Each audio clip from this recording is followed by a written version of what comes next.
अस्सलाम वालेकुम गाइस, कैसे हैं आप सब लोग। उम्मीद करती हूँ सब लोग खैरियत से होंगे। तो दोस्तों, आज की मैं जो वीडियो लेके आई हूँ उसका टॉपिक है रिलेशनशिप्स के ऊपर। तो दोस्तों, रिलेशनशिप में इतनी लड़ाइयाँ क्यों होती हैं आजकल। आप लोग जितने भी रिलेशनशिप देखते हैं उनको छोड़िए, आप खुद को ही देख लीजिए। आप किसी के साथ भी किसी भी रिलेशन में हो तो कितनी लड़ाइयाँ होती है। आप अपने मम्मा से लड़ते हो, अपने भाई से लड़ते हो, अपने पापा से लड़ते हो, गर्लफ्रेंड बन गई तो उससे लड़ते हो, कोई बॉयफ्रेंड बन गया तो उससे लड़ते हो। तो भाई, हम सब जगह लड़ ही तो रहे हैं, दोस्तों से भी लड़ रहे हैं। तो हम इतनी लड़ाइयाँ क्यों करते हैं। जब आप ये चीज़ समझ आओगे तो आप ये भी समझ आओगे कि एक रिलेशनशिप में इतनी लड़ाइयाँ आखिर क्यों होती हैं। तो आओ वीडियो को शुरू करते हैं। तो लड़ाइयाँ क्यों होती हैं, इससे पहले आपको ये समझना पड़ेगा कि आप क्या हो, है ना। आप क्या हो, मुझे आप अपने बारे में बताओ, फिर मैं आपको बताऊंगी कि आप उस इंसान से लड़ाई क्यों होती है। लड़ाई कर कौन रहा है, एक आप कर रहे हो, एक वो कर रहा है। तो पहले मुझे आपको समझना पड़ेगा। जो कर रहा है वो तो कर ही रहा है, क्योंकि वो भी कहीं ना कहीं आपका ही डिसीजन है। तो अगर उस इंसान को भी जानना होगा तो मुझे आपको ही समझना पड़ेगा। तो सारा कंदर आप ही हो, सब कुछ आप ही हो। आपको समझना पड़ेगा कि आपको चाहिए क्या रिलेशनशिप में, आपको चाहिए क्या। सवाल पहले आता है रिलेशनशिप में आपको प्यार चाहिए, तो फिर आपको समझना पड़ेगा कि प्यार होता क्या है। अब प्यार तो भाई बहुत बड़ी चीज़ है, वो तो हमारे पल्ले नहीं पड़ेगी। प्यार में आपको क्या चाहिए, हम थोड़ा सा इसके अंदर जाते हैं। तो आप बोलोगे मुझे अटेंशन चाहिए, मुझसे रोज़ बातें करें प्यारी प्यारी, है ना, सेक्स की, घूमने की, कोई मेरे बारे में मेरा हाल पूछे, मेरी तारीफ़ करे, मुझे गुड नाइट गुड मॉर्निंग के प्यार भरे टेक्स्ट भेजे। और जब मैं गुस्सा हो जाऊं या नाराज़ हो जाऊं तो वो मुझे प्यार से मनाए और मुझे बोले कि मैं उसे कभी छोड़कर नहीं जाऊंगा या नहीं जाऊंगी। मैं उसकी लाइफ में सबसे स्पेशल इंसान रहूं, वो मुझे कभी छोड़ के ना जाए। मैं बस सब जगह मैं। तो सब कुछ आप अपने लिए ही करवाना चाहते हो। जब वो इंसान वो सारी चीज़ें नहीं करता तो वहीं से लड़ाइयाँ होनी शुरू हो जाती हैं। अब क्यों होती है पता है, क्योंकि अगर आप ऐसे इंसान हो जिसको सारी चीज़ें खुद के लिए ही चाहिए, मुझे ये मिल जाए, मेरी केयर करो, तुम मुझे अटेंशन दो, मेरी हेल्प करो, मेरे बारे में पूछो, मेरे लिए जेलिस फील करो, वो तो भी सेल्फिश होगा जो आपके साथ रह रहा होगा। तो अगर आप खुद ऐसे हो तो आपका पार्टनर, जो इंसान आपके साथ रिलेशन में आएगा, वो भी तो ऐसा ही होगा। वो भी ऐसा ही होगा, वो भी खुद के बारे में ही सोचेगा।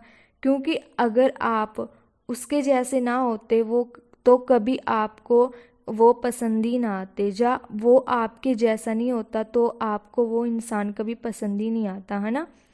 अगर मैं घटिया हूँ तो मेरे दोस्त भी घटिया ही होंगे। वो अच्छे कैसे हो सकते हैं, वो अच्छे होते तो मुझे अपना दोस्त क्यों बनाते। तो इंसान भी आपके जैसा ही है, वो अच्छे हैं खराब हैं वो आप समझ जाएंगे। तो उसे करते हैं हम साइड में। अब क्योंकि ऐसे हो, आपको सारी चीज़ें खुद के लिए करवानी पड़ती हैं कि मेरे लिए ये करो वो करो, मुझे अटेंशन दो। देने वाला कोई नहीं है, लेने वाले दोनों हैं। मेरे लिए या ये करो, मेरे लिए वो करो। अब ये चीज़ कुछ समय तो बड़े मस्त से चलती है, क्योंकि वहाँ आप देते हो, क्योंकि वहाँ पे आप पैसा फेंक रहे होते हो, लालच दे रहे होते हो। रिलेशनशिप में देखो आओगी तो ये सारी चीज़ें आपके लिए करूँगा। जब रिलेशनशिप में आने से पहले मैं किसी लड़की या लड़के से बात करती हूँ तो उससे पहले हमारी बातें अच्छे से, बहुत अच्छे से बातें होती हैं। और कैसे हो, क्या कर रही हो, सच में ऐसा कह रहे हो, वाओ दैट्स ग्रेट। अच्छा पता है क्या, हम उसको एंटरटेनमेंट करने की कोशिश करते हैं।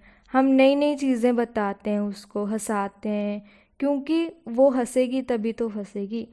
अगर मैं उसको हंसाऊंगा, उसकी तारीफ़ करूंगा, उसके लिए 10 चीज़ें करूंगा, तभी तो वो मेरी ज़िंदगी में आना चाहेगी, तभी तो मुझे सेक्स देगी।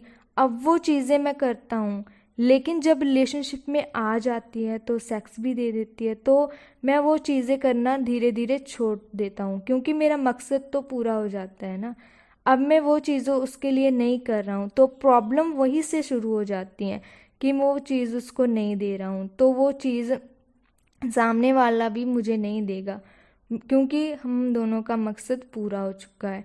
अब ये मान के चलिए, इंसान की फितरत ही ऐसी होती है, उससे कोई चीज़ अगर मिल जाती है तब वो उसकी कदर करना छोड़ देता है। क्योंकि क्यों करना छोड़ देता है, उस पे बाद में आएंगे। दोनों आप रिलेशनशिप में आ गए, अब आपको जो चीज़ें चाहिए वो सामने वाला नहीं दे रहा, सामने वाले को जो चाहिए वो आप नहीं दे रहे हो, क्योंकि मैं का भाव है। पहले भी वो चीज़ें आपके लिए ही उतनी ही अच्छी थी, वो आपके लिए सब कुछ कर रहा था, बट पहले क्या फ़र्क था, आप वो चीज़ें दे रहे थे।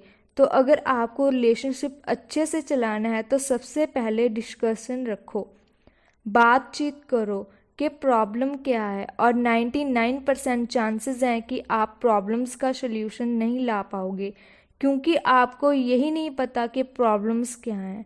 प्रॉब्लम्स ये है कि आप दोनों बस सेक्स के लिए एक दूसरे के एक साथ थे, अब ये चीज़ आप एक्सेप्ट करोगे नहीं। इसलिए तो मैंने कहा 99% लोग जो समझ ही नहीं पाएंगे कि प्रॉब्लम क्या है। तो सेक्स से हटके आप मुझे पता क्या बोलोगे, अरे भाई अरे बहन, ये आप क्या बोल रही हो, मुझे सेक्स नहीं चाहिए, मुझे बस उसकी केयर चाहिए, मुझे उसके साथ बातें करना अच्छा लगता है। अरे वो सेक्स नहीं भी देगी तो मुझे कोई इशू नहीं है। देखो सारा मामला कहीं ना कहीं आकर सेक्स पे ही टिकता है, वहीं पे ही ख़त्म होता है। अब सेक्स का मतलब ये नहीं कि आप मिले और करना शुरू कर दिया, ये एक उम्मीद भी होती है, क्योंकि कहीं ना कहीं वही हवाई हो रही होती है। तो दोस्तों लास्ट में मैं यही कहना चाहूँगी कि कभी भी सिर्फ एक हवस और सेक्स के लिए किसी लड़की की या किसी लड़के की लाइफ कभी भी बर्बाद मत करना। अगर उसके साथ रिश्ता निभा नहीं सकते हो, उसको वो हक सारे दे नहीं सकते हो जो एक्चुअल में उसको हक मिलने चाहिए, तो उसकी लाइफ बर्बाद करने का आपको कोई हक नहीं है। तो आप अपने पार्टनर का जिससे भी आप ट्रू लव करते हो, कोशिश करो उसको अपनी ज़िंदगी का हमसफ़र, ज़िंदगी का हिस्सा ज़रूर बना के रखो, हमेशा हमेशा के लिए। बहुत मुश्किल होता है हमेशा पूरी ज़िंदगी किसी एक के लिए वफ़ादार रहना, किसी एक के लिए हमेशा स्पेशल बन के रहना, बहुत मुश्किल होता है। पर अगर आप ऐसा कर लेते हो तो आपकी ज़िंदगी सफल हो जाएगी, आप इस मोहब्बत के प्यार के इम्तिहान को पास कर लोगे। तो अपने पार्टनर का बहुत बहुत ध्यान रखिए। और जैसे कि आपको पता है कल को न्यू ईयर है, तो मेरी तरफ से आप सबको नया साल मुबारक। आप जिनसे भी प्यार करते हो, फिर चाहे वो अपने अम्मी अब्बू हैं या फिर भाई बहन है या फिर कोई गर्लफ्रेंड है, कोई वाइफ है, कोई दोस्त हैं, तो उनके साथ अच्छे से एंजॉय कीजिए।